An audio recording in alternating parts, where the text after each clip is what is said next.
అందరికీ శనార్థులలో walk Bakri tea సమర్పించు mass Mallanna ముచ్చటకు స్వాగతం వచ్చేసి మీ నర్సికాక ఇక అరుచుకుందాం రారు అయ్యాల్టి మోక అయ్యా జనం జాడలేమో వాడలకు పోయినాయి ఇక మన నాయకుల తొడలు కొట్టుకుంటే హైడ్రామా మామూలుగా అయితే లేదు అసెంబ్లీలో అనుకో రాదిరి వామ్మ వామ్మ వామ్మ జనం కోసం ఆ పానాలైనా ఇస్తామన్నంత రేంజ్లో కొట్టుకుంటారు అనుకో రాదిరి ఇక ఇటు కార్ పార్టీ ఎమ్మెల్యేలు మీడియా పాయింట్ కాడ మాట్లాడబోతుండగా మార్షల్స్ ఆపిరట చల్ మొత్తం ప్రజాస్వామ్యాన్ని కూని చేస్తున్నది కాంగ్రెస్ సర్కార్ అని ఇక వాళ్ళు కూతలు గుసుడు సురుగు చేసిరు ఇక ఇటు వీళ్ళు నూక అటు వాళ్ళు నూక తోపులాట అయితే మంచిగానే అయిందిలా తోపుల కంటే ఎక్కువ పెట్టుకురు అనుకో రాదురు మొత్తం మీద జనం కొరెతందుకు మాకంటే మాకే మాటలు వస్తాయని తోపు మాటలతోటి తోపులాట పెట్టుకున్నారు మొత్తం మీద ఇక చూడు కావాలంటే ఎట్లున్నదో కథ మేము జనాల ఇబ్బందుల కోసము గాల కష్టాల కోసం మస్తుగా మాట్లాడేది ఉన్నది లోపట మాట్లాడనిత్తలేరు ఇక్కడ కూడా మాట్లాడనిత్తలేరు ఏంది అసలు ఏమనుకుంటాను మీ సంగతి ఏందో యుద్ధం మీ రోల్ అసలు అని చెప్పి మొత్తానికైతే నిరసన చేసినట్టే కూర్చున్నారు కదా అవునుల్లా తెలంగాణ అసెంబ్లీ మీడియా పాయింట్ కాడ హైడ్రామానే చోటు చేసుకున్నది మాట్లాడేతందుకు పోతున్న బీఆర్ఎస్ ఎమ్మెల్యేలను మీడియా పాయింట్ కాడ మార్షల్ అడ్డుకున్నారు ఇక ఈ ముచ్చట మీదికెళ్ళి బీఆర్ఎస్ ఎమ్మెల్యేలకు పోలీసులకు నడుమ తోపులాట జరగనే జరిగింది ప్రజాస్వామ్యాన్ని కాంగ్రెస్ సర్కారు కూని వేస్తున్నది అని చెప్పి బీఆర్ఎస్ ఎమ్మెల్యేలు ఆందోళనకు దిగిండ్రు కంచెలు తొలగిస్తాం గివ్వేం కంచెలులా అని చెప్పి మస్తుగా గరమైనరులా ఇక కంచెల రాజ్యం పోలీసు రాజ్యం అని చెప్పి నినాదాలు కూడా చేసిర్రు ఇంకా అటెనక చిక్కి ఆడనే కూర్చొని ఓ తీరుగానే నినాదాలు చేసిర్రు కావాలంటే మీరే చూడుండ్రి ఇదేమి రాజ్యం ఇదేమి రాజ్యం కంచెల రాజ్యం పోలీసు రాజ్యం ఇదేమి రాజ్యం ఇదేమి రాజ్యం కంచెల రాజ్యం పోలీసు రాజ్యం జై తెలంగాణ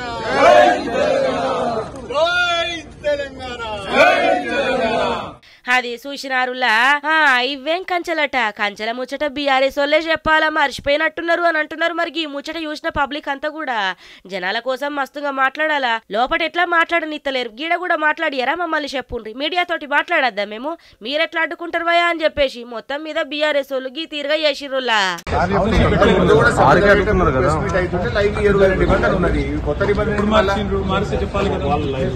పోయిన 10 ఏళ్ళు సభ నడిచేటప్పుడు మీడియా పాయింట్ లో కాంగ్రెస్ వచ్చి మాట్లాడిందా లేదా అప్పుడు లేని రూల్ ఇప్పుడు ఎందుకు వచ్చింది ఇదేమి రాజ్యం ఇదేమి రాజ్యం కంచెల రాజ్యం పోలీసు రాజ్యం ఇదేమి రాజ్యం ఇదేమి రాజ్యం కంచెల రాజ్యం పోలీసు రాజ్యం అరే ఇవాళ అమ్మవారు సరస్వతి దేవి దగ్గరికి ఎంతమంది పోయారు అనుకుంటున్నారో వసంత పంచమి కదా ఇక వాళ్ళ పొలగాలకు మొట్టమొదటి అక్షరాభ్యాసం బాసర నుంచి మొదలు పెడితే ఇక వాళ్ళ భవిష్యత్ అంతా తిరుగులేదని నమ్మకాలు గట్టిగుంటాయి కదా అగో అందుకని దండిగా చేస్తున్నారు ఆ బాసర కాడ బాలులందరినీ తీసుకుపోయి బాసరలా ఇక బియ్యంలో చూపిస్తారు కదా మొదగాలు ఆ అమ్మ ఆ ఆవు అని ఇక వాళ్ళ పేరు రాసుడు పేరు పెట్టుడు మొదలు పెట్టి మొత్తం మీద అయితే మంచి ఉద్దేశంతో దేవుని మొక్కుతారు అమ్మవారిని ఇక ఆమె నిలయంలో ఉంటే ఎట్లుంటుంది అగో గదన్నట్టు అందరికీ వసంత పంచమి శుభాకాంక్షలు తెలియజేసుకుంటా ఇక బాసర్లు ఎట్టెట్టుందో చూద్దాం రాని కథ బాసరల వసంత పంచమి ఉత్సవాలు జోరుగానే షురు అయినాయి ఏటా మాఘశుద్ధ పంచమి రోజున ఏషేగి వేడుకలకు ఆలయ అధికారులు ఏర్పాట్లయితే మంచిగా చేసిండ్రులా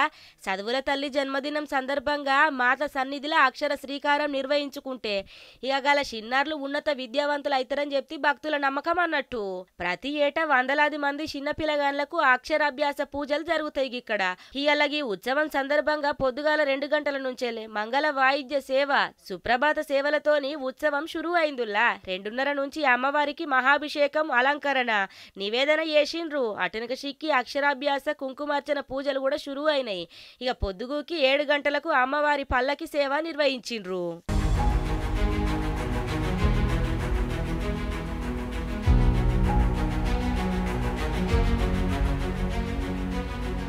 అది చూసిరు కదా గదన్నట్టు కథ ఇక ప్రతి ఏటు గిట్లనే జరుగుతుంది అన్నట్టు ఇక అమ్మవారి సన్నిధిలా పిల్లగాండ్లకు అక్షరాభ్యాసం చేస్తే మంచిగా చదువుకొని విద్యావంతులయ్యి మంచి శిఖరాల కాడికి చేరుకుంటారని చెప్పి తల్లిదండ్రులే నమ్మకం అన్నట్టు అమ్మవారి దర్శనానికి మన రాష్ట్రం ఒక్కటే కాదు మన రాష్ట్రంతో పాటు దక్షిణ ఉత్తర రాష్ట్రాల నుంచి వెళ్ళి భక్తులు అధిక సంఖ్యలో ధరలొస్తారు ఇంకో రోజు అశేష జనవాహినికి సరిపడే ప్రత్యేక క్యూ లైన్లు ఏర్పాటు చేసిండ్రు కూడా ఇక క్యూ లైన్ల చిన్నారులకు పాలు బిస్కెట్లు అందించిర్రు సుమారు 70,000 మంది దాకా భక్తులు ధరలొచ్చిర్రులా మొత్తం మీద ఇక భక్తులకు నిరంతర అన్నదానం కూడా చేసిర్రు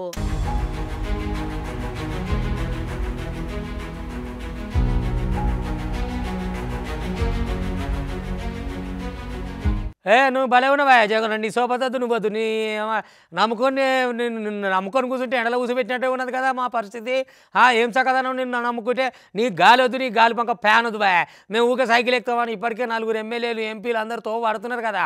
ఇక ఈ తెప్పకే హైదరాబాద్లో చంద్రబాబు నాయుడు తోటి భేటీ కూడా అవుతున్నారు. ఈ జగనాన్ని నమ్ముకుంటే అద్రగానం ఉన్నది, ఏమిటకేం లేదు, మమ్మల్ని చేయనిచ్చింది లేదు, ఆయన చేసింది లేదు, మాకు నోరు తెరిచే హక్కు లేదు, మేము ఏమైనా చేసే అధికారం లేదు. ఇంకెంతసేపు ఊర్ల పంటి తిరుగురి గడప గడపకు పోరి జనాలతో మాటలు పడు అని తోలిచ్చింది తప్ప ఏమున్నది గాలిపంక పార్టీలా? ఏమి లేదు, మొత్తం అంత పసల బేరమే అని చెప్పని గాలిపంక పార్టీ వాళ్ళే చిన్నగా గాలిపంక పార్టీని వదిలిపెట్టి ఇలా తోవట్టిరు బయటికి సైకిల్ ఎక్కుతందుకు తయారుగా ఉన్నారట. చూద్దాం రారి. ఓ జగ్గులు నీకో దండము, ఇన్నొద్దులు భరించినాం కానీ భరించాం మేము. నీ పంకద్దు నీ గాలిపద్దు, నువ్వు ఎయ్యంగా ఏం ఒరిగింది లేదు ఏపీకి, మేము కూడా పోతాం ఇక అని చెప్పి బాయ్ బాయ్ చెప్తున్నారు గాలిపంక పార్టీ వైసీపీ ఎమ్మెల్యేలు ఎంపీలు. ఇప్పటికే పార్టీకి 4 దూరం అయ్యిండ్రు. కాంగా టీడీపీలో చేరేతందుకు ఇంకొంతమంది ఇక రెడీ అవుతున్నారు. పట్నంలో టీడీపీ అధినేత చంద్రబాబు తోటి భేటీ అయ్యి తాజాగా రాజకీయ పరిస్థితుల మీద కూడా చర్చించిండ్రు. ఆర్థికంగా బలమైన నేతలు పేరున్న గీ 3 ఎంపీలు పార్టీ వీడితే నెల్లూరు జిల్లాల గాలిపంక పార్టీ ఇక ఖాళీ అవుడు ఖాయమని సొంత పార్టీ నేతలే చెప్పుకొస్తున్నారు. ఇక రాజకీయాలల్లా హుందాగా వ్యవహరిస్తారని వేమిరెడ్డికి మంచి పేరుంది. ఈ త్యాప నెల్లూరు లోక్సభ స్థానానికి ఇక జగన్ ఆయనను గాలిపంక పార్టీ అభ్యర్థిగా ఖరారు చేసిండ్రు. అయితే దాని పరిధిలున్న అసెంబ్లీ అభ్యర్థుల ముచ్చట్ల ఆయన సీఎంతోని విభేదించిండ్రులా. కొందరు అభ్యర్థులను మార్చాలని చెప్పి వేమిరెడ్డి చేసిన సూచనలను జగన్ పట్టించుకోలేదు. దీంతోని మనస్తాపానికి గురైన గైన కొన్ని రోజుల కాంచేలి గాలిపంక పార్టీ నాయకత్వానికి అందుబాటులో లేకుండానే పోయిండు.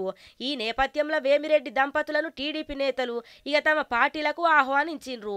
చంద్రబాబుతోని సమావేశం అయ్యి తాజా రాజకీయ పరిణామాలు జిల్లా పరిస్థితుల మీద ముచ్చటేందని పురాగా అరుచుకున్నారు. ఆయనతోటి ఆయన భార్య ప్రశాంతి కూడా టీడీపీలో చేరుతున్నట్టు సమాచారం అయితే వినబడ్డది. చూసినారులా పంకరెక్కలు పటపట అనబట్టే బాయ్ బాయ్ జగనాలు అని చెప్పి మొత్తానికైతే గాలిపంక పార్టీ ఎమ్మెల్యే ఎంపీలే ఒక్కొక్కరు పార్టీని ఈడుతున్నారు లగ్గి తీరుగా. మరి లేకపోతే ఏం చేస్తారు చెప్పుండ్రి. మరి అక్కడ ఉన్నది ఏం లేకపోయే, జగనాలేమో మనుషులను ఒక తీరుగా పట్టించుకున్నోడు కాకపాయే. నా మాటే శాసనం, నేను చెప్పిందే కావాలా, నేను అన్నదే నడవాలా. ఇట్లంటే ఎవరుంటారమ్మా? పార్టీ మొత్తం లూటి పోతున్నట్టే కొడుతున్నది కథ చూస్తుంటే. ఏముంది అమ్మా, ఇంతో అంత ఏర్షన్గా వేద్దామని నాయన ఏర్పాడి ఇబ్బంది పడుకుంటా ఇక ఈడాడ పుట్టిన కాడికి అప్పు తెచ్చి రైతులు మొత్తం ఏర్షన్గా వేసిరు మహబూబ్ నగర్లా. అయితే ఏమైంది, కనీసం గిట్టుబాటు ధర వచ్చేటట్లేదా? ఆరుగాలం చేస్తేమి, అప్పు తెచ్చి పెడితేమి, అర్వకాశం చేస్తేమి, అయినా కూడా ఇంత గింత కూడా ఆమ్దాని లేకపోతే ఎట్లా చెప్పాలి, ఏం చేయాలని రైతన్నలు రంది పడుతున్నారు. సర్కారులో ఎట్లయినా చేసి జరమంలో ఆదుకునేది ఉంటుందో అని కూడా అంటున్నారు. మరి ఇక కొత్తగా వచ్చిన సర్కారు ఏం ఆదుకుంటుందో ఏం కాదో కానీ వేరుశనగ రైతుల బాధ అయితే వేరే తీరుగున్నది అనుకో రాదురి. ఇక ఇప్పటికే మస్తు బాధపడతా ఉన్నారు. ఇక మరి ఎట్లయితుందో ఏం కాదు, సర్కారు ఏం సపోర్ట్ చేస్తుందో చూడాలి మరి దీని మీద. ఏం కష్టకాలం వచ్చి పాడైందిలా మాకు. ఎన్ని సర్కార్లు వచ్చినా ఎంతమంది మారినా కూడా వాళ్ళకే మంచి అయ్యేది ఉంది కానీ మాకైతే ఒరిగేది ఏమీ లేదు. ఓట్లేసేటప్పుడు మేము మస్తుగా కనబడతాము, మా పేర్లు బాగానే వాడుకుంటారు. మళ్ళీ మీదికెళ్ళి రైతుల కోసం ఇది చేస్తాం అది చేస్తాం అంటున్నారు. ఏదయ్యా కనీసం గిట్టుబాటు ధర లేకపాయే, ఎట్లా బతకాలా, ఏం కావాలా? అప్పో సప్పో దేశీ పంట వేసుకుంటే గింత అన్నల్లం ఉంటుందా అని చెప్పి ఏరుశనగ రైతులైతే బోరు అంటున్నారులా.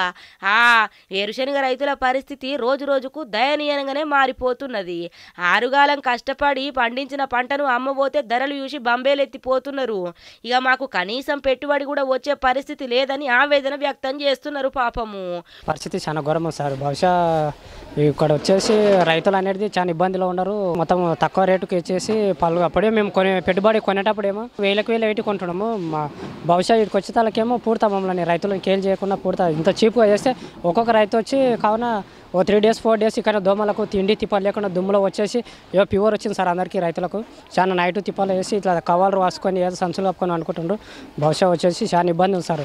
ఇదే ప్రభుత్వము మాకేదో కొద్ది చూడాలని ఆశిస్తాం సార్. అంతే. ఉమ్మడి మహబూబ్ నగర్ జిల్లాల పంటలు మొత్తం తెగుళ్ల బారిన వడుడుతోటి ఆశించిన దిగుబడి రాలేదు. ఇక వేరుశనగ పంట వేసేటప్పుడేమో వ్యాపారులు అమాంతం ధర పెంచిండ్రు. క్వింటా వేరుశనగ విత్తనం కోసము 13 నుంచెల్లి ఇక 16,000 దాకా వెచ్చించే. ఇక ఇప్పుడు పంట చేతికొచ్చిన తర్వాత ఎక్కడ కూడా ఆశించిన ధర లేకపాయి. ఎట్లా చేయాలని చెప్పి అల్లాడుతున్నారు పాపం రైతన్నలు. మార్కెట్ల వ్యాపారుల మాయాజాలంతో తక్కువ ధరలకు అమ్ముకోవాల్సి వస్తున్నదని మహబూబ్ నగర్ జిల్లాలున్న రైతులు మస్తుగా వాపోతున్నారు. నేను చెప్పుడు కాదుల్లా, కావాలంటే మీరే ఇనుండ్రి. ఓ కథ కాదు, ఓ లెక్క కాదు. ఇక రైతన్న గిట్ల బాధపడితే ఎట్లా అనిపిస్తుంది చెప్పుండ్రి మరి. గిదన్నట్టు ఈగురం తప్పు నిత్తు పగిలిపోయి వస్తానిగా గిట్లుంటుంది అన్నట్టు కథ. ఏమైనా టిడికో ఇండ్లు మేము ఓపెన్ చేస్తాం అని ఇన్నొదుల సంది ఏం ఓపెన్ చేయకుండా కట్టి తయారుగునట్టు అట్టే పెడితిరి, లబ్ధిదారులకు ఇవ్వకపోతిరి. ఇక ఇష్టం రారని పిలిచి మళ్ళీ ఇద్దరికి ఇచ్చేది. ఇక ఇద్దరికి ఇచ్చి ఆయనతో దానికి అవతల పడ్డదట. వ్యవసభ గీంత దానికి నీ ఇండ్ల వాళ్ళకి కావాలి ఏం కథ, వచ్చేసారి ఓట్లప్పుడే చూసుకుంటాం నీ సంగతి అనుకున్నారో ఏమో జనం. ఇక ఒక ఆయన అయితే పట్టాన్ని కూడా పడక్కన చింపేసిండట. మరి లేకపోతే ఏంది, ఇంత పొడుగు అంత పొడుగు పిలిచి మళ్ళీ మీరు కట్టింది కాదు మన కాదు, ఇక ఇచ్చేటివన్న సరిగ్గా అన్న లబ్ధిదారులకు ఇద్దరికి ఇచ్చి ఇంత మాటలు కొట్టి డైలాగులు కొట్టిపోయిరట. ఈ మాత్రం తప్పి తప్పిన చేతులకు ఎందుకు మీరు వచ్చేదని ఇక జనం కూడా సీరియస్ అయ్యారు అనుకో రాదురి. ఇక వాళ్ళు సీరియస్ అయితే ఎట్లుంటుంది, ఇప్పుడు కాదు అంటే బటన్ నొక్కుతున్నా అంటున్నావు కదా, ఇక వాళ్ళు నొక్కే టైం దగ్గర పడదు. జగనాలు వాళ్ళు ఇట బటన్ వస్తే నువ్వు పోతావు ఇంటికి సప్పుడు గంట. మీరు ఇచ్చింది లేదు సచ్చింది లేదు అటు ఇటు పోయి మేము ఆగమవుతున్నాం నడుమల. వద్దు మీకు మీ ఇండ్లద్దు మీ సక్కదనం వద్దు అని చెప్పి ఒక వ్యక్తి అయితే పట్టానే ఇంచి పడేసిండు జగనన్న పట్టాని. మరి లేకపోతే ఏం చేస్తారు చెప్పుండ్రి. నెల్లూరు రూరల్లా టిడ్కో గృహాల ప్రారంభోత్సవంలో లబ్ధిదారుల ఆందోళనకు దిగిండ్రు పాపము. మంత్రులు ఆదిమూలపు సురేష్, కాకాని గోవర్ధన్ రెడ్డి, ఎంపీ ఆదాల ప్రభాకర్ రెడ్డి అల్లిపురం కాడ టిడ్కో గృహాలను అట్టహాసంగా సురు చేసిండ్రు. ఇంటి తాళాలు అప్పగిస్తారని లబ్ధిదారులు భారీగా పోయిండ్రు పాపము. సమావేశం అయినాక ఇద్దరికి మాత్రమే ఇచ్చిండ్రు తాళాలు. అటెనక చిక్కి నేతలు వెనకకు తిరిగిపోయిండ్రు. అదేంది మమ్మల్ని ఎందుకు పిలిచిండ్రు ఏంది కథ, మరి ఇచ్చే తాళాలు మా పేర్లు కూడా ఉన్నాయి కదా మాకు కూడా రావాలా కదా అని చెప్పి అంటే ఏ సప్పు లేదా సై లేదా మాకు ఇండ్లు ఇప్పుడు ఇస్తారా లేదా అని మహిళలు కన్నీరు మున్నీరు అవుతున్నారు. ఇక ఒక వ్యక్తి అయితే ఈ జగనన్న పట్టద్దు మన్నద్దు మషాడమద్దు అని చెప్పి చింపి పడేసిండుల్లా. ఇక లబ్ధిదారులకు సమాధానం చెప్పలేక అధికారులు అక్కడి నుంచి వెనకకి వెళ్ళిపోయిండ్రు. చూడుండ్రి మీరే. ఎంత దూరం తిరిగి వచ్చాం, నాకు ఈ ప్రభుత్వం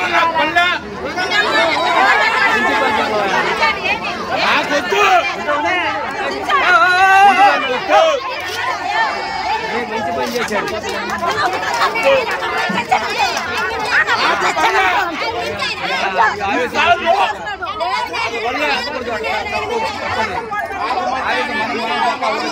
అది చూసినారులా. మరి ఏం చేస్తారు చెప్పుండ్రి.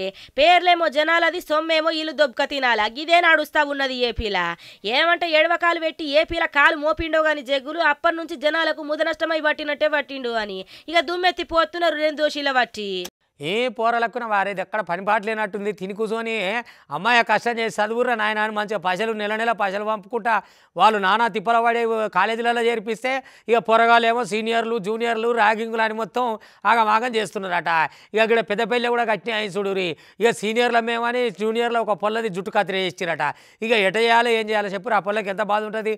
ర్యాగింగ్ అంటే ఏదో ఆడిపాడినట్టుగా ముద్దుగా ఉండాలి. జర అన్న మీరు బాగా చేసినట్టు సీనియర్లని జూనియర్లు అనాలి, జూనియర్ సీనియర్లు అనాలి, నవ్వుకుంటా ముడుచుకుంటా పోతట్టు ఉండాలి. ర్యాగింగ్ అని గిట్ట ఏడిపించుకుంటే ర్యాగింగ్ చేస్తే ఏం సక్కదనం అన్నట్టు.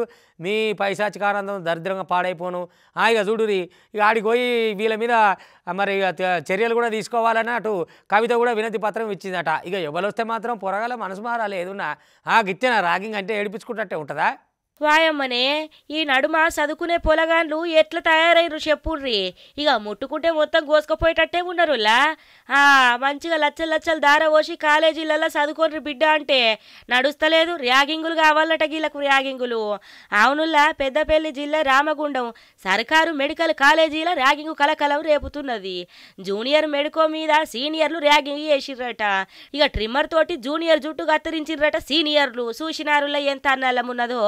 ఎట్లుండాలా, పెద్ద పెద్ద చదువులు చదివినప్పుడు మంచిగా ఉండాలా, మంచి ప్రవర్తన క్రమశిక్షణ తోటి ఉండాలా గాని గివ్వేం లెక్కలు గివ్వేం చిడుగు చేతలు చెప్పుండ్రి. కాలేజీ హాస్టల్ ర్యాగింగ్ ముచ్చట మీద విచారణ చేపట్టిండ్రు పోలీసోళ్ళు, కళాశాల యాజమాన్యము. ఇక ఈ ముచ్చట మీద తగిన చర్యలు తీసుకోవాలా, లేకపోతే మళ్ళీ గిట్లనే తయారైతారని చెప్పి శాసన మండలి చైర్మన్ కు వినతి పత్రం అందజేసింది ఎమ్మెల్సీ కల్వకుంట్ల కవిత. అదే చూసినారులా ఎట్లున్నదో కథ. మంచిగా పెద్ద చదువులు చదివినప్పుడు ఎట్లా క్రమశిక్షణ ఉండాలి, మిమ్మల్ని చూసి 10 మంది నేర్చుకునేటట్టుండాలి గాని గిదెక్కల లెక్కలు గిదెక్కడ ర్యాగింగు. ఇక తినే బువ్వ ఒంటిన వట్టక గిసొంటి కథలని ఏసుడు అన్నట్టు. అంటే చూపించుకోవాలన్నా మేము సీనియర్లు మీరు జూనియర్లు అన్నట్టు. మీ సకదనం పాడైపోను. మంచిగా చదువులు చదివి కొలువులు తెచ్చుకోండ్రి. గప్పుడు చూపియుండ్రి మీ తాకతేందో మీ ఆల్కతేందో. అదే గాని ర్యాగింగులు ఏంది చెప్పుర్రి. మీకు సమరసింహారెడ్డి సినిమా యాదునా అదులా ఇగో అంతకంటే ఎక్కువ రేంజ్లో అయింది చూడు. ఈడ డేటు టైము ఎప్పుడు 7కి రమ్మంటావో చెప్పు వస్తా. నువ్వు గాలిపంక పార్టీ నుంచి ముఖ్యమంత్రి అయినాక ఎంత తిన్నావో ఎంత అవినీతి చేసినావో మొత్తం పురాగా వినిపిస్తానని నారా లోకేష్ సరిపోనాను అనుకోరాదురి ఎవరిని ఇంకొవరిని మన సక్కదనాల జగనాల్ని ఎందుకనంటే ఆయన చేసింది చక్కగా ఉందా సంస్థలు వెళ్ళిపోయి భూములు కబ్జా పెడితిరి అక్రమంగా అరెస్టులు చేపిస్తురి దాడులు చేపిస్తురి నీ సర్పంచ్ల కాంచెలి వార్డు మెంబర్ల కాంచెలి ఏడ ఎవరిది చక్కదనం ముద్దుకున్నది గాలిపంక పట్టేది చలో చెప్పు డేట్ నువ్వు చెప్తావా నన్ను చెప్పవన్నా సరే టైం నువ్వు చెప్పినా సరే నన్ను చెప్పవన్నా సరే ప్లేస్ నువ్వు చెప్పినా సరే నన్ను చెప్పవన్నా సరే యాడికంటే ఆడికి వస్తా చర్చకు సిద్ధం నీకు దమ్ముందా ఆ చర్చకు వస్తేందుకు నాకు దమ్ముంది నీకు దమ్ముంటే రాబోయే జగన్ రెడ్డి అని నారా లోకేష్ సరిపోని అరుచుకున్నాడు జగనాల్ని మరి అరుచుకోప దూకుంటాడా చెప్పురి లెక్క అంతా ఉంది కదా చిట్టంతా ఉంది కదా అవో గదే అన్నట్టు మరి ఇక గాలిపంక పార్టీ నుంచి జగనాలు గారు మరి ఏం సవాలు వేస్తాడో మళ్ళీ ఎప్పటి సప్పుడుగా అంటుండి టిట్టా నిగిలించుకుంటూ పోతాడో చూడాలి మరి జగనాలేమో ఏపీకి చేసింది ఏం లేదా ఆయనతోటి ఒరిగింది కూడా ఏం లేకపాయే మళ్ళా మాటలు పొక్కనాలు బాగానే మాట్లాడతాడు కదా గిదే ముచ్చట మీద నువ్వు ఎంత అవినీతి చేసినావో నేను చూపిస్తా నేను నిరూపిస్తా ఇక డే టు టైము నువ్వు ఫిక్స్ చేయు చర్చకు సిద్ధమని చెప్పి మొత్తానికైతే నారా లోకేష్ అన్న గీ తీరుగా జగనాలకు సవాల్ అయితే ఇసిరిండు చూడుండ్రి ఈ సభాముఖంగా జగన్ కి నేను సవాల్ ఇస్తున్నా my dear Jagan time date నువ్వు ఫిక్స్ చేయి చర్చకు నేను సిద్ధం నువ్వెంత అవినీతి చేశావో మేమెంత చిత్తశుద్ధిగా బతికామో చర్చించడానికి నేను సిద్ధం నువ్వు సిద్ధమా అని ఈ సభాముఖంగా అడుగుతున్నా నా ఆఫర్ స్వీకరిస్తున్నారా అరే నా పైన 22 కేసులున్నాయి అబ్బా ఎస్సీ ఎస్టీ కేసు ఉంది అటెంప్ట్ మర్డర్ ఉంది కానీ వైకాపా నాయకులు చెప్పా ఈ లోకేష్ తగ్గేదే లేదు అది చూసిరు కదా గదనట్టు ముచ్చట ఈ గిసుంటి మాట్లాడితే జగ్గులకు మస్తు భయం అవుతుంది ఎందుకంటే మరి అక్కడ చేసింది నీతేమున్నది ఎప్పుండ్రి మొత్తం అవినీతేనాయే పార్వతీపుర నియోజకవర్గము చినబొండపల్లి శంకారావము ఆయన పాల్గొనడుల నారా లోకేష్ అన్న గుంటూరులా ప్రబలిన డయేరియా మీద సమీక్షించే పరిస్థితి ఈ సర్కారుకు లేదని చెప్పి మస్తుగా ఇరుసుకపడ్డాడు ఇక నేను చంద్రబాబు తులసీవనంలో వెరిగిన మొక్క అన్న ఆరోగ్య శాఖ మంత్రి విడుదల రజని ఇప్పుడు గంజాయి మొక్క లెక్కనే మారింది అని ప్రశ్నించిండులా ఎన్నికల ముంగల జగనాలు తమకు బీసీలు బ్యాకువర్డ్ కాదు బ్యాకు బోను అని చెప్పుకొచ్చే అధికారంలోకి వచ్చినాక ఏం చేసిండు అందరినీ మర్చిపోయి మగం చేసిండు అన్ని విధాలుగా బీసీలను అణచివేసిండు గంతే తప్ప వాళ్ళకి చేసిందేమో ఉన్నదా ఇక 100 సంక్షేమ కార్యక్రమాలను కటి చేసిన వ్యక్తి జగన్ అని చెప్పి గీ తీరుగా విమర్శించిండు మొత్తం మీద ఇక ఒక్క నారా లోకేష్ అంటేనే కాదు ఏపీ రాష్ట్రమంతటా కూడా గిదే విమర్శ ఇక గివ్వులా ఇవాటి వాక్పక్రి టీ సమర్పించు మాస్ మలన ముచ్చట్లు చూస్తూనే ఉంటుంది మళ్ళీ రేపు ఇది వరదాకా మీ TV5 ఎగుంటా